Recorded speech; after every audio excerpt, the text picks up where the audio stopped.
बाळ, fridge मधून श्रीखंड काढ ना. आम्ही पूर्वी घरीच बनवायचो श्रीखंड. त्याची चवच वेगळी होती. आता काय सगळं रेडीमेड. आजी, हे श्रीखंड खाऊन बघ. आज तुझ्या आईनं घरीच बनवलं की काय?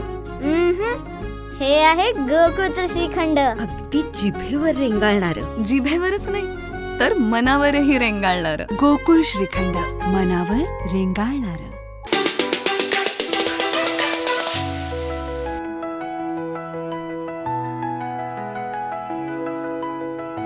लक्ष्मीपूजनाचं औचित्य साधून माजी मंत्री आमदार दीपक केसरकर यांनी बाजारपेठेत व्यापारी वर्गाला शुभेच्छा देत दर्शन घेतलं. दरवर्षीप्रमाणे यावर्षी त्यांनी आपली परंपरा कायम राखली.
आमचे दिवसभरातले सर्व अपडेट्स, ताज्या घडामोडी आणि थेट लाईव्ह पाहण्यासाठी सबस्क्राईब करा, लाईक करा कोकणचं नंबर 1 महा चॅनल कोकणसाद लाईव्हचं YouTube चॅनल.